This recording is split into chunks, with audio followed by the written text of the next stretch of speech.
So this past year, I signed up for my first 100-mile mountain bike race in Bend, Oregon, the High Cascades 100.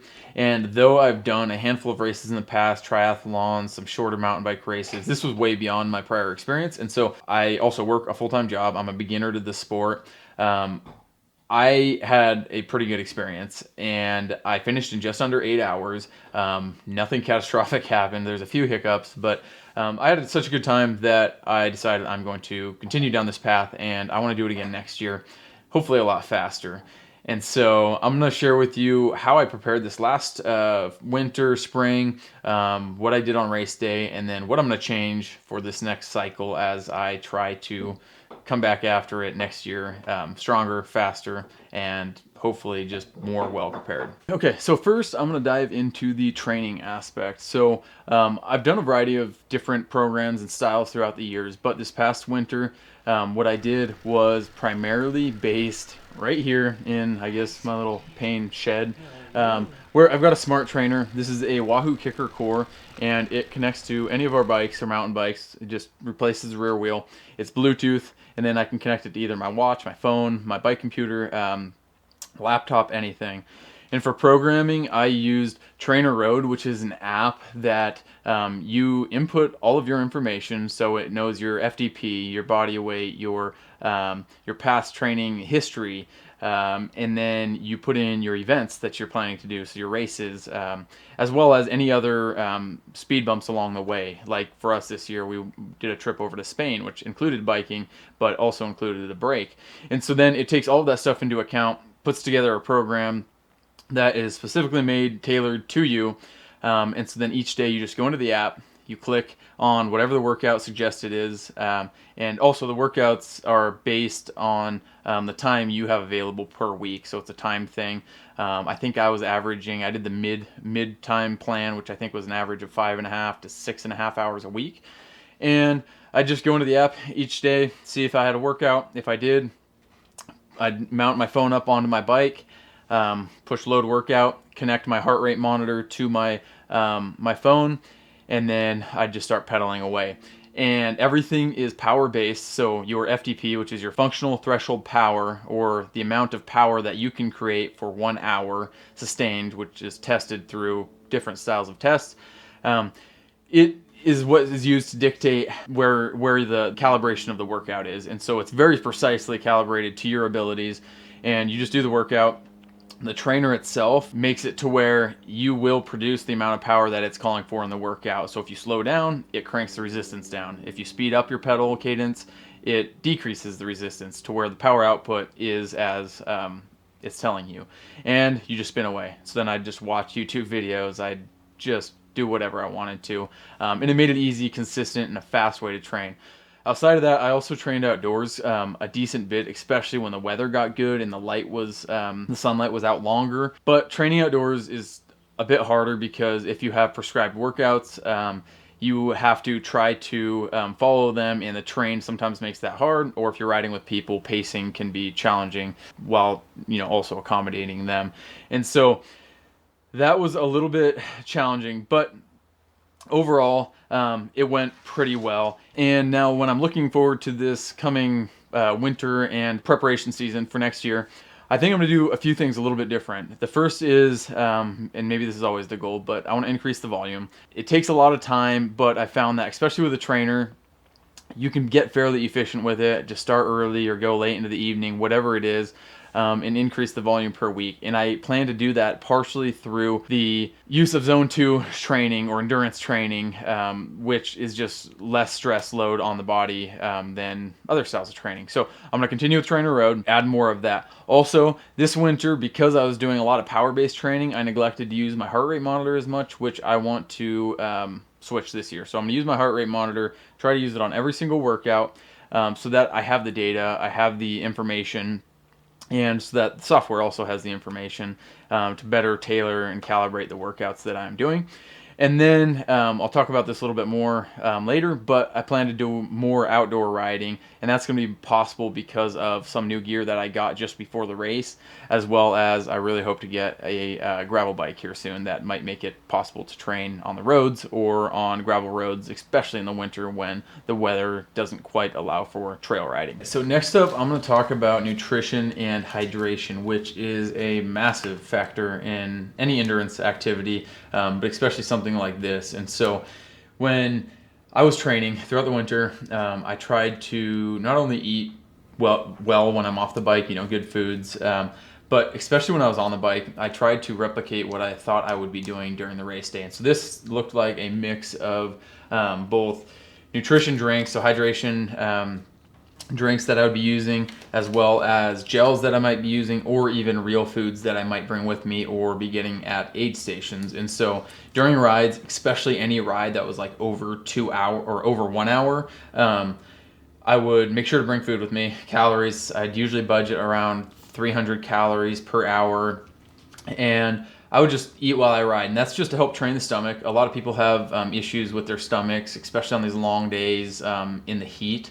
And so training your stomach to be able to consume the calories, use them, and not just, cause a ruckus is very important. And really one of the few skills that I think I'm actually good at. So I capitalize on that, though that also means I have a hard time losing weight, which that's a whole nother story. On race day, I had a plan of trying to eat primarily gels and then using drink mixes throughout the day to fuel myself, and then making use of the aid stations as needed along the way. But I didn't quite know exactly how the aid stations would look, and so I went out anticipating that I might have to fully fuel myself from what I carried, which didn't end up being the case. And I'll talk about that later. But for the day, there's so many different factors to consider, but the primary goal for me was just eat a lot, primarily carb-based fuels, which ended up looking like gels like this. And then also to drink a lot and make sure to get adequate electrolytes. And so for that, I used these drink mixes. Again, these are the same ones I've used during training, and now I've used these for many, many years, and they worked really well. So I carried 2 bottles on the bike. One was empty with a bunch of powder in it. I think I had 2 of these and 1 of these in each bottle. One had no liquid. The other one I filled with liquid at the beginning, had the mix. And then I also had a hydration bag full of about 2.5 liters of water. In the morning to prepare, I woke up at 3:30, ate a muffin from Costco, and then again at 4:30 when I actually woke up for the day, I ate some oatmeal. And then I brought an apple fritter with me to the start line because I don't know why, but I love apple fritters. And so I had an apple fritter at the start line. And then I kind of counted that as the first hour's worth of nutrition for me. And then at about the hour mark is when I started to crush the calories. And I had a goal of doing 1 gel every 15 to 20 minutes. And then I had 2 bottles prepped with mix, 1 with liquid and then 1 that I would add liquid to at about the halfway point. And so that's what I did. I'll post my nutrition numbers on here. You can check out my website where I have all of this stuff listed and tallied up. But throughout the day, I ended up having around 2,000 calories, during the race, I had around 2,000 calories, and I had about 670-ish grams of caffeine and 1,100-ish milligrams of sodium. And it went pretty well. Overall, I think what I learned is that while I ended up having around 60 grams of carbs per hour during the race, I can probably do better. There's pros out there who are doing 120 plus carbs per hour, which is wild because I felt like I was crushing them. But there's got to be something to it. They're way faster than me, and I definitely don't feel like it would be problematic, though it can be hard to consume them. And so I think what I might change is do a similar number of gels. I really did like these. I'm going to continue doing the same powders, but then I think I'm also just going to add sugar to my mixes and just add a bunch of carbs into the mix so that part of my carb intake is coming through the drink or I should say a higher percentage of the carb intake is coming through my my liquid intake, and then still eating as much as I can along the way. And I'll probably increase the caffeine intake as well. I think just after doing a little bit more reading and the experience from the day, I think I could tolerate more, and it seems like it'd be beneficial for the race. So obviously you have to know your own tolerances, both in consumption rate of caffeine, calories, carbs, all these things. But you also have to train with that to kind of make sure that your body's not just going to be shocked on the day of. And my buddy who also did the race, he's a little bit bigger than me, and on the day of, he went out with, we'll just say, less nutrition than he needed, and he ended up bonking pretty hard. He had a mechanical as well, and he had a rough day. I think he learned a lot. I learned a lot from his experience as well, but it just kind of reinforced the lesson that no matter how good your fitness is, your gear is, all that stuff, if you don't keep up the nutrition side, it will kill everything else, and make it a pretty rough day. So nutrition is very important. Do not underfuel. All right, so now I'm going to talk about gear. So this bike right here is the one that I use for the race. It's a Santa Cruz Blur 29er, carbon frame, full suspension with, I think it's 100 millimeters of travel front and back. I have Aspen tires, Maxxis Aspens on the front, on the back. On the front, I have Maxxis Icons, which have just a little bit more tread. And I ran those at about 26 PSI, I think, which might have been a little high. But otherwise, this bike is pretty much stock, and I've really enjoyed it. It's an expensive bike, for me at least, and I think for most beginners, when you look at things like this, it's just wild. But I have totally thought it's worth it. Now, with that being said, there was also a ton of different bikes that I saw at the race, from hardtail aluminum frame bikes to I think I even saw titanium bikes, single speeds. Like there was a whole variety, and so you definitely don't have to have any specific style of bike, though I certainly enjoy a nice light carbon full suspension.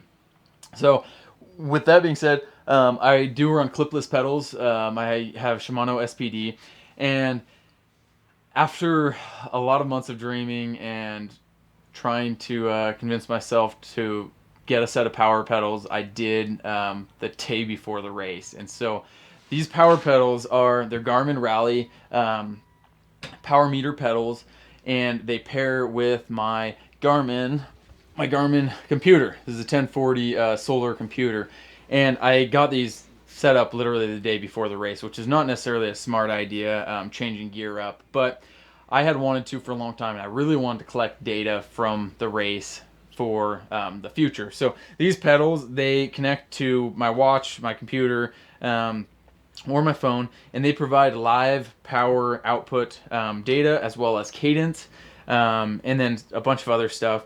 And so when you're riding, you can see on your screen what the power output is. My heart rate monitor also connects to this, so then I can see what my heart rate is. And then for things like this race, I upload the GPX track to it, and I start that so I can also see the course. It gives me guidance, alarms if I go off course. It shows me what the hill profiles look like. And then there's even a feature on here that tells you, basically gives you smart pacing. So it takes the data that it knows about you, your FTP, and then how hard you intend to go that day, and it'll kind of give you a power that you could put out. And it is really cool to see. So it knows if it's a short hill and there's a long descent afterwards, maybe you can go a little bit harder, or if it's a long hill, no recovery time after, you might have to pace yourself a little bit slower. But either way, it was really cool. I didn't have a lot of background with these two working together outside to know exactly how well calibrated I was to them. But now moving forward, this is going to be a big deal for me, because it just helps you to moderate your pacing. And so it's totally unnecessary, but it's super fun to be geeky. And then this thing even has Strava segments built in, to where when you're out riding, if you have it set up to where you want it to do this, it'll tell you when you go into the Strava segment. It'll show you like who the fastest time is, or maybe even your friends or your past times, and then it kind of creates this competitive environment, even when you're by yourself, which I think is pretty fun. And then some other cool gear that I thought was really good for the day was, I really like these shoes. These are awesome shoes. I think finding a good solid set of shoes that you love is very important. I've only had a few sets, but these are definitely my favorite. And then I was happy that I had a normal full mountain bike style helmet. Though sometimes I would like to have a lighter one. I ended up slapping a couple of trees. Like I came into corners too hot, tried to skid off some power, and hit my head against these trees. And so I got some nice scrapes on my face, but the helmet took the brunt of it, and I was able to keep riding. And I watched a few people crash. I think like 4 people actually crashed. One really hard in front of me, and I almost thought my race was going to be over because I thought I was going to need to help him. He ended up telling me to leave after a few minutes, and so I did. But I was glad I had the helmet when I saw the carnage that happened in front of me. And then I also got these Smith sunglasses that are self-tinting, and so they start as clear, and then when they sense the sunlight, they tint down into sunglasses, which is nice because then you can start with them on in the beginning at races like this, or just whenever you're doing rides where the light might be dark, like it was dawn when we took off, and then throughout the day it got super bright, or you'd go into the tree section where it'd get dark and shaded again, and so that just kind of slowly adjusts to the situation that you're in, which makes just less jarring light changes. Or if you have dark sunglasses in dark woods, it's just hard to see. So that was really cool. And then obviously, like I already mentioned, heart rate monitor. I think this is key. At a minimum, I think, well, some people say a computer absolutely necessary for mapping, which I think is probably true. But at a minimum, a good watch and a heart rate monitor like these will get you along pretty well. So overall gear, I won't change much. I might lower my tire pressure a little bit. I think I was a bit high at 26. A lot of people run way lower than that, but I'm just scared of pinch flats. And so I might adjust that because it is fairly loose conditions.